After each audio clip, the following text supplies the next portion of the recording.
मुझे अपनी सास कुछ खास पसंद नहीं थी। बड़ी अजीब सी औरत थी। ना ही हम बहू को सांस लेने देती और ना ही जीने देती।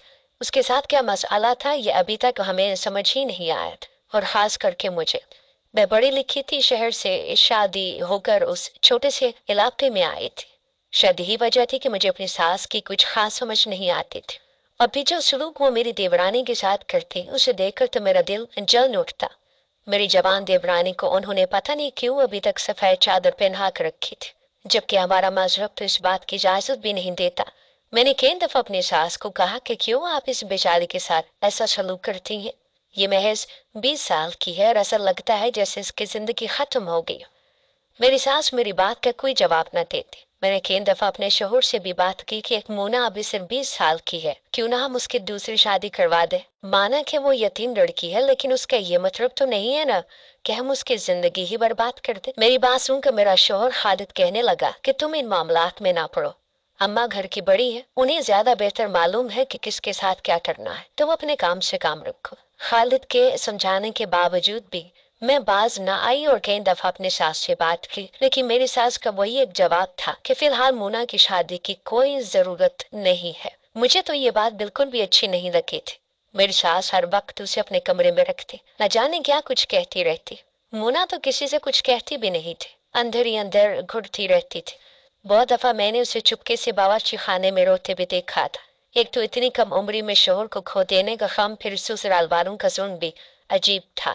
उसे दूसरी शादी ही नहीं करने दे रहे थे, जबकि मेरा मानना था कि अगर उसकी दूसरी शादी हो जाती तो वो अपनी जिंदगी में खुश रह सकती। अब फिर मेरे बड़े जेठ उससे शादी करने को भी राजी थे, मगर पता नहीं मेरी सास क्यों राजी नहीं थी। हैरत की बात तो ये थी कि मेरी सास बड़े जेठ की शादी का नाम भी नहीं लेती थी। मेरा शोहर दूसरे नंबर का था और उसकी शादी मुझसे हो गई थी। उसके बाद शाहिद था जिसकी शादी मोना से हुई थी, लेकिन उसके इंतकाल के बाद मोना बेवा हो गई थी। अब मेरी सास को बड़े बेटे की शादी की फिक्र करनी चाहिए थी और फिर उन्हें मोना जैसी लड़की भी मिल रही थी, लेकिन ना ही वो जेठ की शादी करना चाहती थी और ना ही मोना की।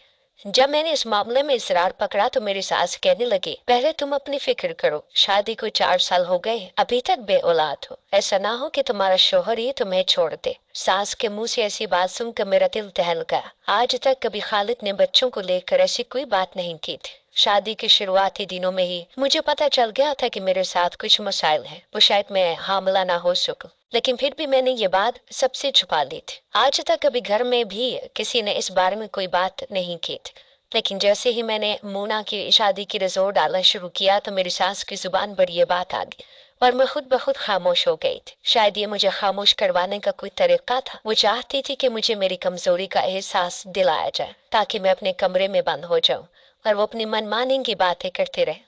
लेकिन मैं मोना के साथ ज्यादती होते नहीं देख सकती थी।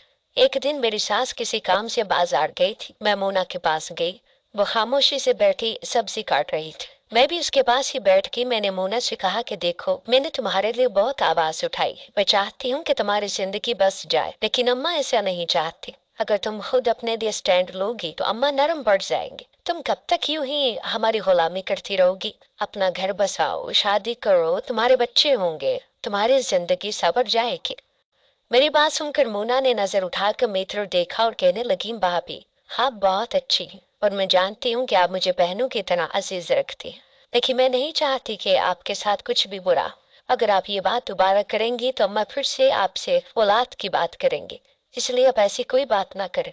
मोना की बात सुनकर मैं खामोश हो गई और फिर कुछ सोचकर उससे कहा कि तुम बात करो ना। मेरी बात पर वो हल्का सा हंसी और कहने लगी, मैं यतीम लड़की हूँ, मेरे आगे पीछे कोई नहीं है, मुझे वही करना पड़ता है जो सास कहती, और अभी भी मैं वही कुछ कर रही हूँ जो उनका हुक्म है। अगर मैं उनकी बात ना मानती तो वो मुझे शायद घर से निकाल देते।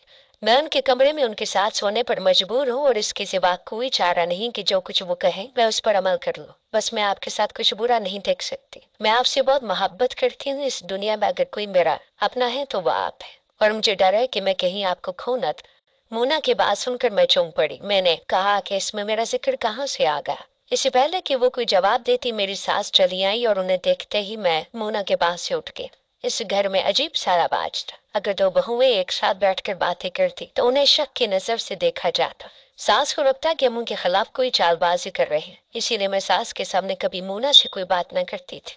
मैं वापस अपने कमरे में चली आई थी और सोच रही थी कि मेरे बच्चों का मोना की शादी से क्या ताल्लुक है।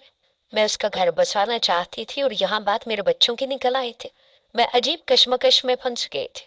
मैंने सोचा था मैं मौका देखकर अपने बड़े जेठ से बात करूंगी, क्योंकि शोहर ने तो साफ हाथ झाड़ दिए थे। 2 दिन गुजरे और मुझे मौका मिल गया। मैं शाम की चाय लेकर जेठ के कमरे में गई। वो थोड़ी देर पहले ही दफ्तर से लौटे थे। मैं उनके सामने जाकर बैठ के कहा कि भाई, अब शादी क्यों नहीं करते? आपका दिल नहीं चाहता कि आपकी जिंदगी में भी कोई हो जो आपका ख्याल रखे, आपकी खिदमत करे? मेरी बात सुनकर जेठ ने अजीब सी नजरों से मुझे देखा और कहने लगे, तुम्हें मेरी चाय बनाने में कोई तकलीफ है क्या? उनकी बात सुनकर मेरे सर पकड़ लिया। वो बात को कहाँ से कहाँ ले गए थे। इस घर में तो सारे लोग ही ऐसे थे। पता नहीं कैसा ससुराल मिल गया था मुझे। बड़ी मुश्किल से मैंने अपने रवैये को नरम रखा और भाई से कहा, मैं तो आपका घर बसता हुआ देखना चाहती हूँ। आपकी खिदमत करने में मुझे कोई परेशानी नहीं, लेकिन आपकी भी तो शादी होनी चाहिए। छोटे दोनों भाइयों की शादी हो गई है, क्या आपके अरमान नहीं है? मेरी बात पर जेठ ने सख्त नजरों से मुझे देखा और कहने लगे, देखो फहमीदा, आज तो तुमने ये बात कर दी है, मगर आइंदा ना करना। मैं ना ही शादी करना चाहता हूँ, ना ही मेरे ऐसे कोई अरमान है। मैं अकेला ही खुश हूँ। फिर अपने दोनों छोटे भाइयों का हाल तो मैंने देख ही दिया है। खालिद ने जब से तुमसे शादी की है, उसे कौन सा सुख मिल गया है? तुमने उसे औलाद तक नहीं दी। और रही बात शाहिद की, तो वो तो इस दुनिया से ही चला गया।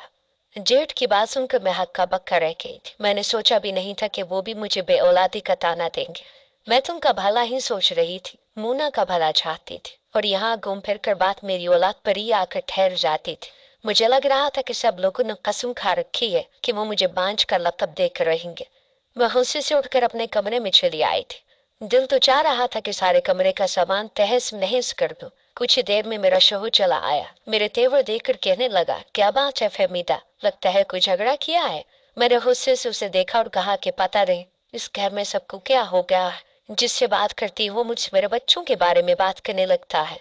हाँ, नहीं है हमारे बच्चे, लेकिन हो जाएंगे ना। ऐसी भी क्या आफत आ गई है, अभी शादी को 4 साल ही तो हुए हैं। मेरी बात सुनकर मेरे शोहर के चेहरे का रंग बदल गया। वो कहने लगे, बताओ तो सही कि क्या हुआ है। और फिर मैंने उन्हें बता दिया कि किस तरह उनके बड़े भाई ने मुझे बे औलादी का ताना दिया है। मेरी बात सुनकर खालिद ने घूर कर मुझे देखा और कहने लगे, तुम्हें क्या जरूरत थी जाकर भाई से शादी की बात करने की? अम्मा इस घर में मौजूद है ना। अगर उन्हें पता चला कि उनके होते हुए तुम ये सब करती फिर रही हो, तो वो तुम्हें घर से बाहर निकाल देंगे। मैंने 1000 बार कहा है, एक इन सारे मामलात से दूर रहो और हो सके तो अपने कमरे में ही रहा करो। तुम्हारी वजह से कोई नई मुसीबत खड़ी हो जाएगी। मुझे खालिद से ऐसी ही उम्मीद थी। वो हमेशा यही करते थे, मुझे खामोश रहने का कहते, कमरे से बाहर निकलने को मना कर देते, लेकिन अपने घर वालों को गलत बात पर नहीं समझाते थे। जबकि मेरे माँ बाप ने मुझे गलत के खिलाफ आवाज उठाना सिखाया था।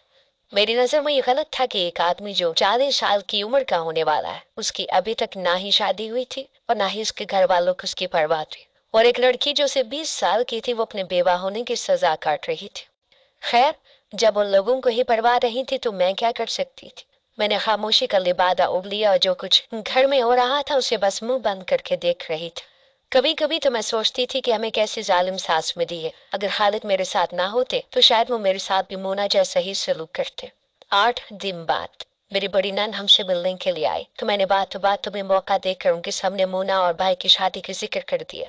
ये सुनकर वो बड़ी खुश हुई और कहने लगी, ये तुमने बहुत अच्छा सोचा है फहमी, अगर ऐसा हो जाए ना तो क्या बुराई है। मैं भी चाहती हूँ कि मेरा बड़ा भाई खुश रहे। उन्होंने अम्मा से बात की तो अम्मा ने गुस्से में मुझे देखा और कहने लगी कि ये सारी पट्टी तुझे यकीनन उस फहमीदा ने पढ़ाई होगी। मैं उसे 1000 बार बता चुकी हूँ कि ये मुमकिन नहीं है, लेकिन उसके दिमाग में तो ऐसा भूसा भरा हुआ है कि उसे मेरी बात समझ नहीं आती, और उसने आज तुझे भी अपने रंग में रंग दिया। आइंदा उसकी बातों में ना आना और ये बात सुन ले कि मोना की शादी तेरे बड़े भाई से नहीं हो सकती। मेरी बड़ी नंद ने अपनी अम्मा को लाख मनाने की कोशिश की और वजह भी पूछनी चाहिए कि क्यों मोना की शादी भाई से नहीं हो सकती, लेकिन मेरी सास ने उन्हें भी कोई जवाब न दिया। वो भी तंग आकर वापस अपने घर चले गए और मुझे यकीन आ गया कि अब कुछ भी हो जाए अम्मा नहीं मानेंगे। अगर उन्होंने अपनी सगी बेटी की बात नहीं मानी थी तो फिर मैं तो उनकी बहू थी। दिन तेजी से गुजरने लगे। मुझे इस बात की फिक्र सताने लगी थी, अगर मेरे बच्चे ना हुए तो कुछ दिन बाद मुझे इस बात के ताने रोज रोज सुनने को मिलेंगे।